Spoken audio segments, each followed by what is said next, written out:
Amen libota, amen bandimina nkolo, amen babula mina Yahweh, esenge na bino mbwe barake. Mubange na culte unique. Oyo esalamaki na église Bananzambe ya Bandunduville, kuna na province ya Kwilu, avec impact na idéologie. Esalamaki nde mokolo dimanche 26 septembre 2021, à partir ya 9h, kasi mubange na mvula e betaki culte eyaki kobanda à partir ya 11h pile. Bandimi bayikanaki batu bautaki bipai na bipai, surtout que église Bananzambe na Bandunduville ezali ko regrouper 12 églises locales plus siège esali 13 avec plus de 60 serviteurs. Nyonso elekaki avec impact na idéologie bondi milangai culte unique elekaki kaka ndenge ezalaka après ba étape na ndenge kaka ndenge liturgie pe doctrine église Bananzambe esengaka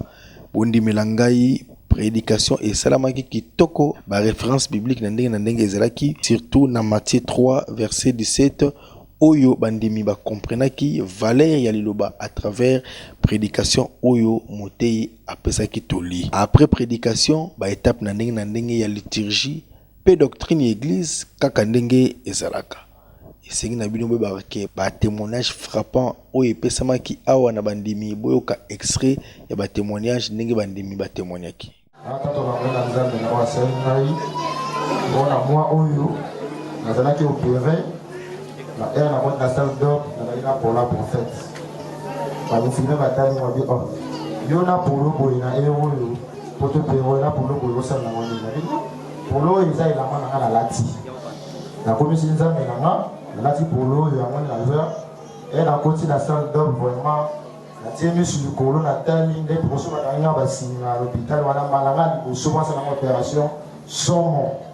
Na loka vraiment somo. Na ère basali ngai le mot est à la raté, il est là qui vient, là pour s'engager, il est là pour ma face. Amen. Là pour s'engager à Zambé, à travers le loi, on a fait du plan de la carte de Duba. Là pour s'engager à Zambé, peut-être moi je n'ai pas témoigné Zambé. On sera en fait pour passer ça qui on a tout uniquement. On a pas souvent la formation, mon cas dimanche on a pas carte qu'on a fait les humains la piste. Il y a qui sont dans le monde à contribuer pour la cima à pour notre église là. Puis la deuxième là comme ça Zambé à travers ça dans la salle à Kaba salle kaka pour contribuer pour Kaba salle pour contribuer dans la salle pour il y a sur la salle à travers plus souvent ça plus pour voir que les humains sur le temps que la tongi il y a pour ça on est à Zambé la salle vraiment il y a vous avez là pour la vie c'est parce que lui de son appel ici voilà la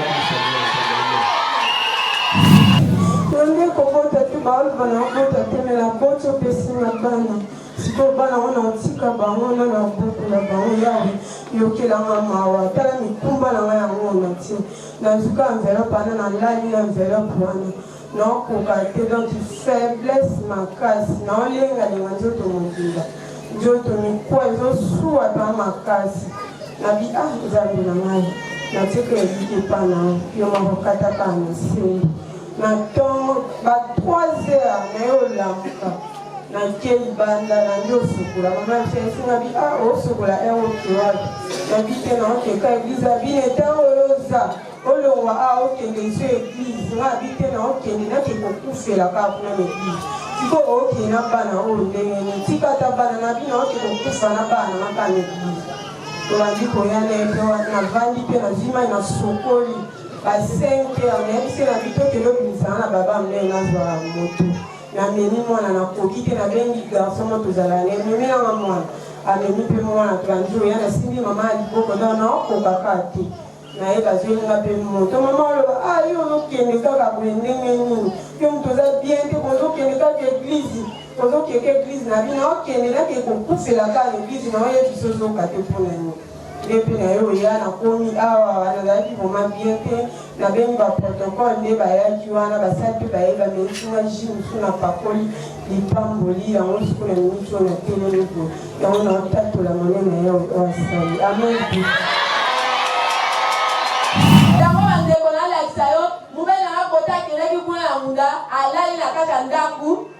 moto esiki ndaku mubila ye azoyeba te na kaka ndaku alali azoka mupepe siko ye azana chambre salon esili nzambe abi lamuka ye azoka neti mupepe abi mupepe ombo mbulo de la nzoye kote linga nzala bila mukatala ala mukatali salo esili moto ekoti na chambre ya bisika zaki na mbeto a sauter akweli na babele toiture ndako yo kwelele na nzoto batu babele secours batu baye batu siko bazoko akoboma moto de bazobanga chaleur kuna bapola nzoto ndenge zike zo solo wana badi mutu wana akufi deja yo pasola nzoto na ye babali kolela kotola libanda ndako esili bandeko na ndako esili afuka me abi nzambe akonde okanisi ngate atana loye basali o ngana chindi antela koto ngana yepi loye wana nzambe yango akonika mbala mokone na afuka makiwana amoni mutu aye asimbie na loketo apwaki ekuna abelaki okwea 0 metre chikuna abi ti après la simanango aye kozonga na bandundu era yenga siko na yaki kozala msala l'église nazongi na ndaku na moni na musika kuna mtafani na mimi ndako azwi la base bila mtu siko ngana tunie boye nini abani ko expliquer ngani nyoso ya ngana kunisi nzambe tela kaka ngana yaki loyer ya basali mais un peu kaka loyer ngo wale bingisi mobile na ngana rappeler nzambe akole na misala ya loyer ya ngo biso batolia ka ba loyer basali to ya lisu de ya lisu mabe ko bela kinga ngana zaji so na ene église ya lilobaso balobike loke ba semaine oyo muta okufa nga kota ngoka atuti dimanche moko tokote losambo basali balobi mutu nyonso soka yoki mukusa akwanza te eza na elembo ya mbasu ngaka na kati eglise na koti tuti na bikolobaka boye tomona biso mpe mutu aopela mbasu te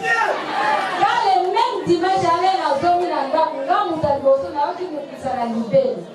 leke ka na kwanzaki place wana esali mbuma eko bima wangu wa misatu libele komi banda wa ti na libuma ya bima kaka ndema wabaki mbasu eske eza ya solo nga na kwanzaki na oka eka mukusa mbasu wangu ka yango lundi na ye na ebisi basali baoriente na babi tia offrande tia di somba na jiko pakola kana ba priere wana na sala ina oka 10 jours donc la caméra qui passe na on la te na on déranger ka basali maintenant basende ba orientenga ba bi ko ba mate esila ande na sele ka ji libele kiti ba pota wana pe to boki ba pin pende zo na libele so tieji ovandi o mo lo ka cartouche uti na libele e ko li place ale tembuma après 3 jours ba pote esila vendredi na toyaki masan joli na bimi na ndaku na lingina ya esprit moko yebisanga zonga na ndaku pakolashi na zongi na ndaku na pakolishi na melishi na bimi na zwiwewa na bandi koya toya na montar wana ngai na sima na omona voiture moko ya pembe ezoya nzoka ye azaki omona te tozoya tolingi tose konye vraiment na voiture wana bato ngambo bakie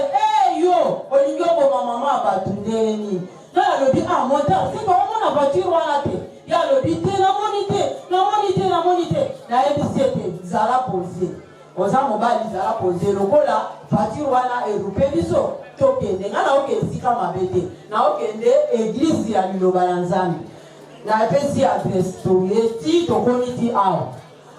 chauffeur wana montar wana na lingi na pesa embongo alobi te mama kopesa ngana mbongo te zilana na sambe asambeli après kosambela alobi mama liyo wana ezalaki ya yo te ata mutuka wana ekonye biso nga nalingaki nakufa yo te mama merci ndenge obikisi ngai nga nalobi nga mutu nabikisi yo te nzambe oyo nasambelaka oyo ozomona bisika na okota ye nde abikisi yo alors kende ezonga ndaku kosala lisusu te dimanche yaka tokutana nayebi kutu te soki aye nazala jeune fille nanga atanga na étape ezaki premier trimestre baokenda na bango mpo na mbongo nazali na mbongo te nalelaki epa nzambe lakangai ka offrande nake na kesi na tie nabiya nzambe yokanga naa na mbongo te mwana ake pe classe babengani deuxième jour ake classe te aye kozonga avandi amoni bana classe na bango bayebisi babi fifi yo oke classe te lelo babenganaki bana nyonso aparka kombo na yo nde batangaki bafuteli yo minerval atuni alobi mama ofuteli nga minerval nga abi te nafuteli yo minerval te abi otala balobi bafuteli nga minerval après le platon à quelle classe baye ko bingana préfet apesi récit ba foutelier Minerval. Après 3 jours baye ko bingana balobi oyana ba parents na yo aye ko bingana la ki dans la ki ba la kisinga bazuye prise en charge en mobima mwana nga futa ta 50 francs. Nzambe ya liloba afutelier Minerval malgré voyage mais contrat wana ezati lelo yone yeko kumisa monene nzambe ya liloba o asale la ngai senge na bino boye bakali susu anasima ba témoignage après ba étape mususu église kaka ndenge ezalaka mobange na exhortation esalamaki bondi milanga mosakoli exhortaki ba fidèle kitoko pe bandimi bayikanaki pe batondisamaki na esongo na koyoka exhortation ya mosakoli oyo a incarnaki l'homme de Dieu à travers malobanaye apesaki message kitoko pe alexaki valeur église ya tata pe amotinda minaye sa grandeur spirituelle prophète Konde Paul Dominique et senge na bino boye bakena suka ya culte a présentaki ba invité na ndenge o bayaki na oesika na cadre culte unique pe bayaki ko présenter les sous envoyé spécial ya prophète Konde Paul Dominique oyo azwaki maloba na kombo ya prophète Konde Paul Dominique pe amekai kotalisa na bandimi valeur ya église tata pe message sa grandeur spirituelle prophète Konde atindaki Paul Ngomba ezala toujours uni ezala toujours soudé pour na ko accompagner charge munene oyo ye azaranango surtout na cadre ya kolakisa batu nzela ya nzambe nzela ya bolingo avec impact na idéologie na suka ya masolo chargé après ces églises de Bananzambe Ouazalaki envoyé spécial à prophète Konde Paul Dominique na Bandundu-ville a bengaki sa grandeur spirituelle prophète Konde pour être lingomba ya Bandundu-ville bazwa lipamboli sa grandeur spirituelle a solaki na bandimi église ya tata pe na suka na yango apesaki lipamboli pe bandimi nyonso église Bananzambe ya Bandundu batondisamaki na esengo na tina ete ndenge bazwi lipamboli oyo euti pa ya mobandisi sa grandeur spirituelle prophète Konde Paul Dominique, descendant d'Abraham, d'Isaac et de Jacob, collaborateur direct à Jésus-Christ. Nyonso wana elikaki na kimia nyonso, surtout ba respectaki doctrine pe liturgie église tata kaka ndenge ezalaka. Et senge na bino boye baka que siège église au Bananzambe Bandundu-ville ezwami na avenue Nkara numéro 7 na quartier Maza na commune Mayoyo, référence ancien cimetière ya Ntsele.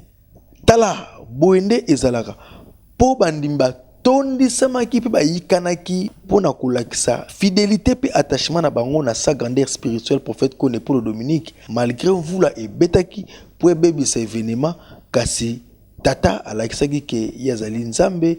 asalaki ba miracle na ye à travers bandimi à travers maloba na ye moko ndinga lobaki ke mvule kosila nyonso elikaki na kimia nyonso na suka ya culte unique boyoka ndenge bandimi balobaki tango bamonaki micro ya presse église ya Loba Nzambe to uti culte unique esili donc malgré mbula mais ndenge lobamaki pa basali ke bitumbe zali mbule kozala mbule zala te tokosambela yango nde mokano Nzambe tosambeli to uti musika ba potopoto to yepe tosambeli donc culte eleki nango kitoko ba témoignage moko ya kitoko ba témoignage moko frappant alors tozo senga na mosali na Nzambe l'homme de sa grandeur na makasi na ye eza mokili bazo tuka eza la bazo chola ya telemaka ngui po soki atenge ekozala pasi po na biso to remercier na message na ye na jindenge zo bikisa biso bien que bazo chola bazo tuka oya kolanda landa oya kotika atika mais biso to kolanda po to moni misala liloba je bikisi biso to landi pe ba témoignage na kati ya culte unique donc pesi biso vraiment makasi en tout cas vraiment na kumisi Nzambe na oya sali vraiment nazale na konzima penza ke atambule beji te to kokoma po biso bana liloba atambule beji to salake na ligue na kola dimanche atambule beji soki tina 10h 11h 12h to yaka église so to ya église motema nenge kitinde to sangani to sali pe na kimia legi pe na kimia ambisikadi moko mabe sali mite vraiment na komisi Nzambe nanga ya koleka vraiment papa Nzambe a soutenir bino apese bino makasi po batela biso kaka en tout cas tozana seconde kit na biso vraiment eleki toza parmi ba membre oyo to memisa zeke na kati ya province ya Bandundu En tout cas, kit na biso eleki kitoko, vraiment kitoko makasi. Biso nyonso toomemisa ye moko, le prophète Konde Paul Dominique. Toza epa na ye toomemisa ye. Atika biso pete acha biso na losambo. Parmi nyonso elobamaki à travers basali na ye kokisami na eta nyonso banda semaine tina suka. En tout cas, kit eleki kitoko kitoko kotika biso te papa. Nyonso oyo eleki oyo ezama loba prophète. Prophète bien prophète samedi alobi ke ba pasteur mokili balina bango télé cérémonie salam. Mais ndepé to kompi na tongo mbula ebeti depuis 8h et katani 11h. To bandi kilt na 11h30. Mais nzama ko aussi mission na ye. Na tongo le to bengi prophète abiki bokende bandi ba osela bino. To yepe awa bandi mi ba kum ko pola mbula plein. To sala mobix na kata mokili. Malgré mokili bazo linga été mais nzambe asunga biso ba to yoka prophète to kote ko yoka ye na voix na ye lobi konde yangwana. Prophète Konde azolanda chemin Christ. Chemin Christ daki bitomba. Christ ba yoka ki était bandima ki était. Aina lobi kuna lumière mais moki toujours ba combattre ye. Ndenge me pona envoyer na spécial homme de Dieu de prophète Konde moki ba tika linga été. Prophète Konde azo perdre conseil na été. Azala conseil spirituel de Jésus-Christ de Nazareth, azo conseil et réunion na bitose comme là. Ba to kata liloba to bungate. To compagnie prophète na mission oyo na bisika tout oyo risenga ke to sala en mission de l'accompli déjà. To zana esengo makasi kota la prince numéro 1 ya prophète Konde azana biso elongo awo. Aina avion te. Aina ndela moto ka ba risque mais andimi ke le cause qu'il voit le prophète ya on a commis awa. C'est vraiment le prophète Konde Paul Dominique qui merci na ndenga zotika libote ya bandondo ville te. Libote ya bandondo ville ba portaka vraiment prophète Konde Paul Dominique na mutema. Prévané lelo mbula depuis tongo tibandi kit na 11h30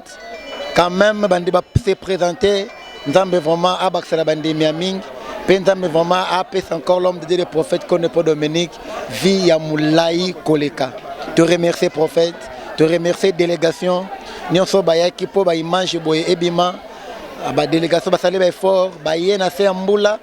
ba sepeli ba pola main quand même ba manifester joie pa nzambe vraiment azo lokumu tunkato lobelo komoko to soutenir prophète to autres adresser mingi na ba kondia l'état l'homme de Dieu le prophète Konde Paul Dominique azali patrimoine ya mboka azali prophète ya solo ya mboka depuis le loba ebanda 1995 kiti lelo nana mtakufa na JT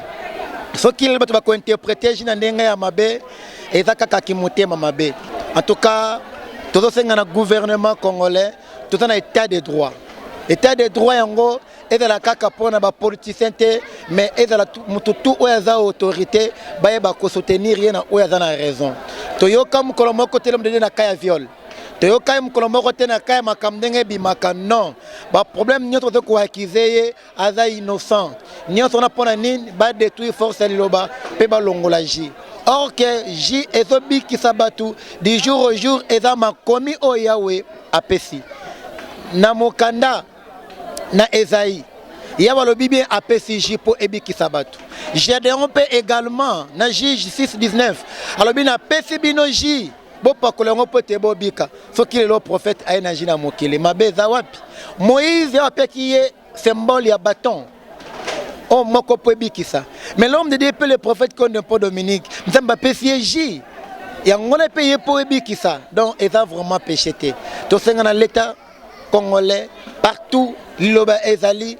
na ba province nyons. En tout cas, de soutenir le prophète, tous de près ou de loin pour soutenir l'État congolais. À la makambo le prophète bien azana kimia. Awa tozali na kat ya Bandundu ville, na kat ya province ya Kwilu, précisément na kat ya Bandundu ville. Siège est allé juste na avenue Nkara numéro 9 na commune ya Mayoyo. Juste référence na bien cimetière ya Kala diagonale na hôpital général ya ville province ya Bandundu. Voilà bisika oyo liloba na nzambe ezali terrain oyo tozwi na bokasi ya bana liloba na mukeba zwaka nde basalaki effort ya ko contribuer pona kotonga tolongwa ba locataire to koma ba propriétaire pe bana liloba zo sala effort na tour bandeko oyo baye babanda kotonga temple ndenge ndeko na biso oyo lelo akomaki moto monene nzambe abi David kotonga te mais Salomo tonga temple ndenge pe libote ya bandundu bazana souci batonga temple na bango. En tout cas bandimi ya bandundu ville balingaka prophète. Mais moi difficulté ndezali eza pona kaka bandimi te mais vie sociale ya bandundu ville eza mboka moko eza moi clavier na kati. C'est-à-dire banzela ndezos eza vraiment te. Soki il y aura un jour nzamba fongoli bakonja mboka mitema basali njela ya bandundu ville to assurer bino bandundu ville et koleka toutes les provinces. Parce que bandimi ya bandundu na rozanga na bango bazo soutenir l'homme de Dieu à 100% malgré difficulté na bango. Donc ce qui est non banzele fongwami li pomboli eye yawo ya kosala. Mais ya malamu ezake l'homme de Dieu a manifesté présence na ye nyonso. Azo ko apparaître le kola omniprésent avant la centre-ville mais avant la bande de ville azo mona na bandimi boy. Na parlons même pas témoignage eleki ya suka afutili batu minerval asongi batu na hôpital batu basanzi ba misuni yawe akelo bela même mina pigeon aya kobisa papa ke tika kolesa mwana yo musuni donc nzambe a se carnet na pigeon pour appeler sa message ba message moko très frappant pour les qui na kata bandondo ville na kiltinik o salami journée lelo tala lingomba ya tata esengeli ezalande boye po vraiment bandondo ville batonisama na esengo